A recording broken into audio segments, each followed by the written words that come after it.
नमस्कार, मैं हूं आपके साथ अंजलि। देश के सबसे बड़े न्यूज नेटवर्क TV9 में आपका स्वागत है। आप देख रहे हैं न्यूज टॉप 9। तालिबान ने महिलाओं को लेकर क्या अभद्र बयान दिया है? अफगानिस्तान में महिलाओं के खेलों में हिस्सा लेने पर क्यों लगाई गई है पाबंदी? काबुल में खबर कवर करने पर पत्रकारों पर तालिबानी कहर और तालिबान ने क्यों तोड़े म्यूजिकल इंस्ट्रूमेंट्स? तालिबान के कहर से जुड़ी खबरों के लिए देखिए टॉप 9 तालिबान राज। सत्ता में आते ही तालिबान ने महिलाओं को लेकर अपनी मंशा जाहिर कर दी है। तालिबान ने एक भी महिला को अपनी सरकार में मंत्री नहीं बनाया। तालिबान की ओर से महिलाओं को लेकर बेहद आपत्तिजनक टिप्पणी सामने आई है। तालिबान ने कहा कि महिलाएं मंत्री नहीं बन सकती हैं, उन्हें बच्चे पैदा करना चाहिए। महिला प्रदर्शनकारी अफगानिस्तान की सभी महिलाओं का प्रतिनिधित्व नहीं कर रही है। अफगानिस्तान में तालिबान शासन के आने के बाद से ही आम लोग काफी दहशत में हैं। पिछले कुछ दिनों से काबुल सहित कई दूसरे शहरों में तालिबान सरकार के खिलाफ प्रदर्शन हो रहे हैं। ज्यादातर जगहों पर इन प्रदर्शनों की अगुवाई महिलाएं ही कर रही हैं। इसी वजह से तालिबान को ये प्रदर्शन पसंद नहीं आ रहे हैं। अफगानिस्तान में अंतरिम सरकार बनाने के बाद तालिबानियों ने शरिया कानून के तहत महिलाओं को किसी भी खेल में हिस्सा लेने पर प्रतिबंध लगा दिया है। तालिबान के संस्कृति आयोग ने कहा है कि महिलाएं क्रिकेट समेत उन सभी खेलों में हिस्सा नहीं ले सकती जिनमें उनका चेहरा या शरीर का कोई भाग दिखता हो। अफगानिस्तान में तालिबान सरकार की क्रूरता सामने आने लगी है। काबुल के एक पुलिस स्टेशन में तालिबानियों ने 2 पत्रकारों को 4 घंटे तक बंधक बनाया और उनकी बेत, चाबुक और बिजली के तारों से बेरहमी से पिटाई की। दोनों पत्रकारों के शरीर पर बने जख्मों के निशान तालिबानी क्रूरता को बयां कर रहे हैं। काबुल में पत्रकारों की पिटाई सिर्फ इसलिए की गई क्योंकि इन्होंने काबुल में अपने अधिकारों और पाकिस्तान के खिलाफ प्रदर्शन कर रही महिलाओं के न्यूज को कवर किया था। समानता और उदारता की बड़ी बड़ी बातें कर रहे तालिबानियों के जुल्म के निशान पत्रकारों की पीठ पर नजर आने लगे हैं। अफगानिस्तान में तालिबान ने क्रूरता की सारी हदें पार कर दी हैं। तालिबान ने काबुल के नेशनल म्यूजिक इंस्टीट्यूट से पियानो और ड्रम सेट सहित कई म्यूजिक इंस्ट्रूमेंट्स को नष्ट कर दिया है। तालिबान संगीतकारों और कलाकारों को इस्लामिक शासन के उनके दृष्टिकोण के साथ विश्वासघात करने के लिए लगातार निशाना बना रहा है। तालिबान के प्रवक्ता ज़बीहुल्लाह मुजाहिद ने कहा कि पूरे अफगानिस्तान में संगीत पर प्रतिबंध लगा दिया जाएगा। उसके मुताबिक इस्लाम में संगीत को हराम माना गया है और इस्लाम में संगीत की मनाही है। उसका कहना है कि हम उम्मीद कर रहे हैं कि हम लोगों को इस तरह की चीजें न करने के लिए राजी कर सकेंगे। अफगानिस्तान में सरकार बना चुकी तालिबान ने पंजशीर घाटी पर भी कब्जे का दावा किया है। इसके बाद पंजशीर की राजधानी बाजारक में अपने सबसे बड़े दुश्मन और अफगानिस्तान के हीरो अहमद शाह मसूद के मकबरे में तोड़फोड़ की है। गुरुवार को अहमद शाह मसूद की हत्या की 20वीं बरसी भी थी। तालिबानी आतंकियों ने अब काबुल में नॉर्वे के दूतावास को अपने कब्जे में ले लिया। तालिबानियों ने दूतावास के अंदर रखी सारी शराब की बोतलें तोड़ दी और बच्चों की किताबों को भी फाड़ दिया। ईरान में नॉर्वे के राजदूत सिगवाल्ड हेग ने ट्वीट करके ये जानकारी दी है। अमेरिकी सेना की वापसी के बाद काबुल से 100 से ज्यादा यात्रियों को लेकर के उड़ी है फ्लाइट। और पंजशीर को लेकर NRF ने क्या दावा किया है और किसने कहा अफगान में नई सरकार से आएगी 4 दशक बाद शांति? अफगानिस्तान में तालिबान की टेरर सरकार से जुड़ी खबरें देखिए टॉप 9 टेरर कैबिनेट में। तालिबान ने 200 अमेरिकी नागरिकों और अन्य गैर अफगानों को चार्टर उड़ानों पर काबुल हवाई अड्डे से उड़ान भरने के लिए सहमति जता दी। इसी के तहत पहली कॉमर्शियल उड़ान से 100 से ज्यादा यात्री रवाना हुए। ये अफगानिस्तान पर तालिबान के कब्जे और अमेरिका सेना की वापसी के बाद पहला एयरलिफ्ट अभियान है। अफगानिस्तान से फ्लाइट रवाना होने के बाद अधिकारियों ने कहा कि अफगानिस्तान से पिछले महीने के पश्चिमी एयरलिफ्ट के खत्म होने के बाद पहली इंटरनेशनल कॉमर्शियल फ्लाइट काबुल हवाई अड्डे से 100 से ज्यादा यात्रियों को लेकर गई। ये सभी तालिबान के अफगानिस्तान पर कब्जे के बाद से ही वहां फंसे थे। अफगानिस्तान के काबुल से कतर एयरवेज की उड़ान पर व्हाइट हाउस ने बयान जारी किया है। व्हाइट हाउस की ओर से कहा गया है कि गुरुवार को फ्लाइट कतर में सुरक्षित उतर गई है। तालिबान ने लचीलापन दिखाया है, वे व्यवहार में व्यवसायी और पेशेवर दिख रहे हैं। अफगानिस्तान में तालिबान सरकार बन चुकी है, लेकिन पंजशीर की लड़ाई अभी जारी है। ताजिकिस्तान के राजनयिक राजदूत जहीर अकबर ने कहा कि पंजशीर के नेता अहमद मसूद और अमरुल्ला सालेह अब भी अफगानिस्तान में मौजूद हैं। पंजशीर के लड़ाके अभी भी तालिबान से लड़ रहे हैं। अफगानिस्तान के पूर्व राष्ट्रपति अशरफ गनी की सरकार में ताजिकिस्तान में राजदूत जहीर अकबर ने ताजिकिस्तान की राजधानी दुशांबे में मीडिया से बात करते हुए कहा कि वो सालेह के साथ नियमित संपर्क में थे। सुरक्षा कारणों की वजह से वो मीडिया में सामने नहीं आ सकते हैं। नॉर्दर्न अलायंस के प्रमुख अहमद मसूद के प्रवक्ता ने कहा है कि पंजशीर के 60% हिस्से पर अभी भी नॉर्दर्न अलायंस का ही नियंत्रण है और वो तालिबान की पहुंच से दूर है। उन्होंने अहमद मसूद के ताजिकिस्तान में होने की खबरों का भी खंडन किया और कहा कि वो मुल्क में ही हैं। अमेरिकी खुफिया एजेंसी CIA के डायरेक्टर विलियम बर्स गुरुवार को इस्लामाबाद पहुंचे। यहां उन्होंने पाकिस्तान के army chief general Qamar Javed Bajwa और खुफिया एजेंसी ISI के director lieutenant general Faiz Hamid से लंबी बातचीत की। हालांकि बर्स ने इमरान के करीबी और पाकिस्तान के NSA मोईद यूसुफ से मुलाकात नहीं की। अशरफ गनी सरकार के नेताओं से तालिबान सरकार ने बदला लेना शुरू कर दिया है। गनी सरकार के सांसदों और कई अफसरों के बैंक अकाउंट फ्रीज कर दिए हैं। पूर्व राष्ट्रपति अशरफ गनी और उनके समर्थकों पर तालिबान की सख्ती बढ़ रही है। इसके जरिए तालिबान लोगों की परेशानी बढ़ा रहा है। हुर्रियत कॉन्फ्रेंस ने मीर वाइज उमर फारूक की अगुवाई में गुरुवार को उम्मीद जताई कि अफगानिस्तान में नई सरकार के गठन से देश में 4 दशकों से चल रहे संघर्ष और अनिश्चितता का अंत हो जाएगा। 15 अगस्त को काबुल पर अधिकार कर लिया। इसके अलावा मुल्ला मोहम्मद हसन अखुंद के नेतृत्व वाली एक कट्टरपंथी अंतरिम सरकार का ऐलान किया।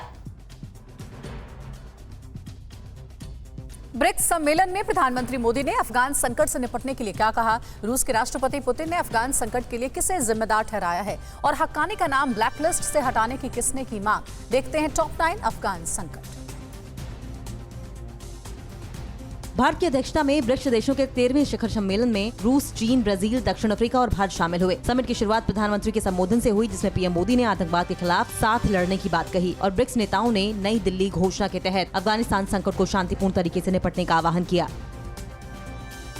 ब्रिक्स सम्मेलन में रूस के राष्ट्रपति व्लादिमीर पुतिन ने अफगानिस्तान संकट के लिए अमेरिकी सेनाओं के हटने को जिम्मेदार ठहराया। पुतिन ने कहा कि अमेरिका और उसके सहयोगियों के अफगानिस्तान से जाने की वजह से ये नया संकट खड़ा हुआ है। हालांकि अभी साफ नहीं है कि इससे रीजनल और ग्लोबल सिक्योरिटी पर क्या असर पड़ेगा। रूसी राष्ट्रपति पुतिन के प्रेस सचिव दिमित्री पेस्कोव ने कहा है कि अफगानिस्तान में लोकतांत्रिक रूप से चुनी गई सरकार को बाहर करने वाले तालिबान के साथ रूस की बातचीत करने की कोई योजना नहीं है। पेस्कोव ने कहा है कि आतंकी संगठनों की घुसपैठ की वजह से अफगानिस्तान से संभावित रूप से खतरा पैदा हो सकता है। तालिबान हक्कानी नेटवर्क के अफगानिस्तान में चरमपंथ सरकार बनाने के बाद ये समूह सबसे ताकतवर बनकर उभरा है। अब वो उसके सदस्यों का नाम अमेरिका के आतंकियों की लिस्ट से हटवाना चाहता है। तालिबान का कहना है कि अमेरिका अपनी ब्लैकलिस्ट में से हक्कानी का नाम हटाए और दोहा समझौते का पालन करे। अफगानिस्तान की पंजशीर की लड़ाई में तालिबान का साथ देने के आरोपों से घिरे पाकिस्तान के खिलाफ अमेरिका में कार्रवाई की मांग उठी है। अमेरिकी सांसद एडम किंजिंगर ने कहा है कि अगर तालिबान की मदद पाकिस्तान कर रहा है तो उसे दी जा रही मदद बंद कर देनी चाहिए और प्रतिबंध लगाए जाने चाहिए। अफगानिस्तान में तालिबान सरकार के बाद संयुक्त राष्ट्र ने अपनी रिपोर्ट में बड़ा खुलासा किया है। संयुक्त राष्ट्र के महासचिव एंटोनियो गुटेरेस ने रिपोर्ट जारी करते हुए कहा है कि अफगानिस्तान के बड़े शहरों पर तालिबानी कब्जे से पहले सरकार विरोधी तत्वों ने पूरे अफगानिस्तान में कई बड़े हमले किए थे।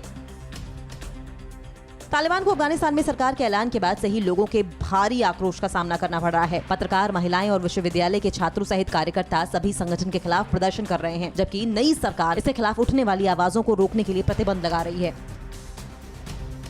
तालिबान सरकार पर अमेरिका ने सख्ती दिखाई है। अमेरिका के रक्षा मंत्री लॉयड ऑस्टिन ने कहा है कि अफगान फिर अलकायदा का गढ़ बन सकता है, क्योंकि तालिबान राज में अलकायदा के फिर से 20 साल पहले जैसे ताकतवर बनने की आशंका है। इससे दुनिया भर को खतरा हो सकता है।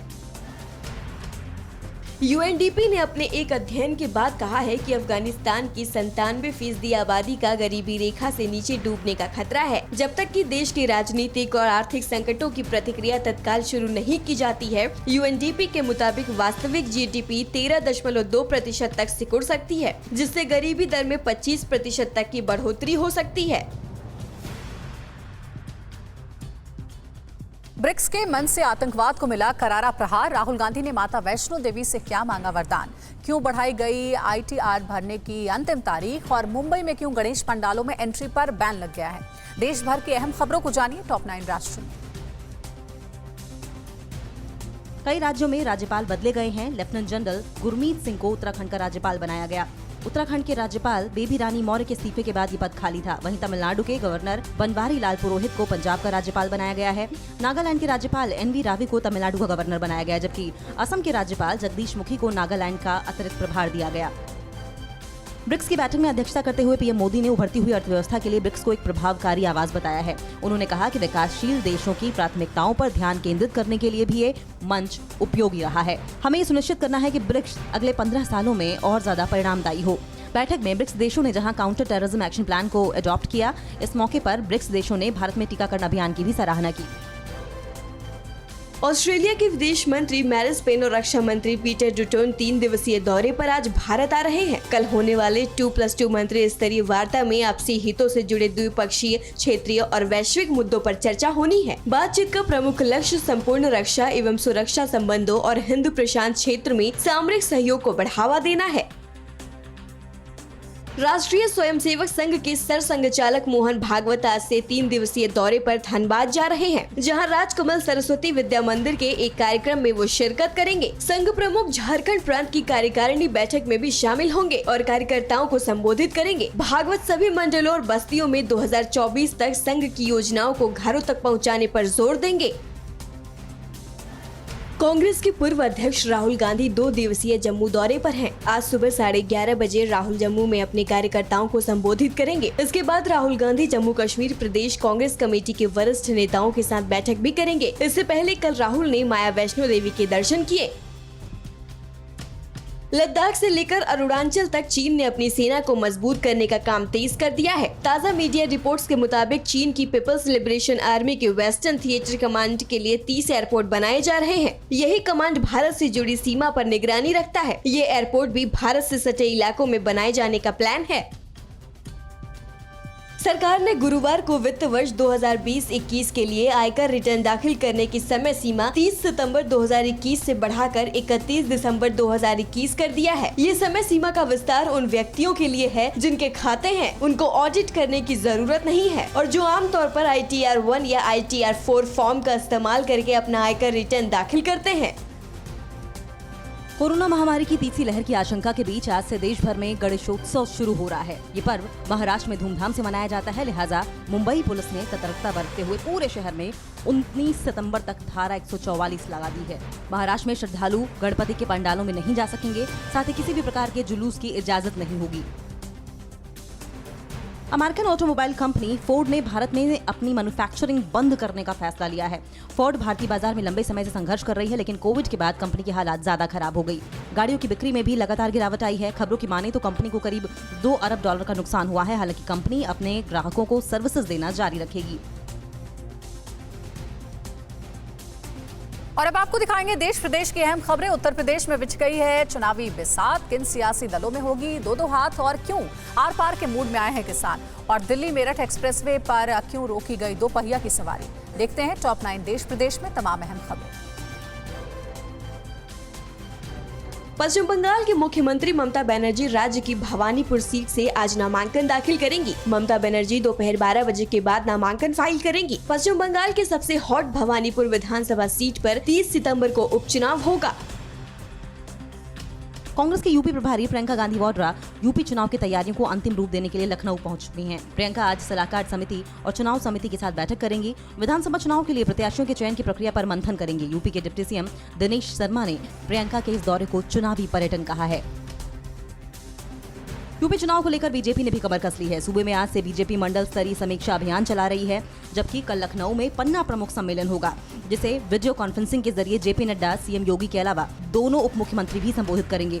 बीजेपी 13 सितंबर को लखनऊ में मीडिया वर्कशॉप आयोजित करेगी, जिसमें यूपी बीजेपी के सभी प्रवक्ता, राज्य IT सेल के पदाधिकारी हिस्सा लेंगे। जम्मू कश्मीर से धारा 370 खत्म करने के 2 साल बाद केंद्र ने वहां की जनता से सीधे संवाद करने की कोशिशें शुरू कर दी हैं। इसके लिए संसदीय प्रतिनिधि मंडल के लगभग 70 सदस्य में से 4 सदस्य आज से जम्मू कश्मीर का दौरा कर रहे हैं। पीएम मोदी के निर्देशानुसार ये सभी नेता दूर दराज के इलाकों में जाकर जनता से सीधे संपर्क साधेंगे। संयुक्त किसान मोर्चा का हिस्सा रहे पंजाब के 32 किसान संगठनों ने चंडीगढ़ में आज एक बैठक बुलाई है। ये बैठक सुबह 11 बजे पीपुल्स कन्वेंशन सेंटर चंडीगढ़ में होगी। मीटिंग में पंजाब विधानसभा चुनाव लड़ने वाले राजनीतिक दलों से बातचीत करने पर चर्चा होनी है।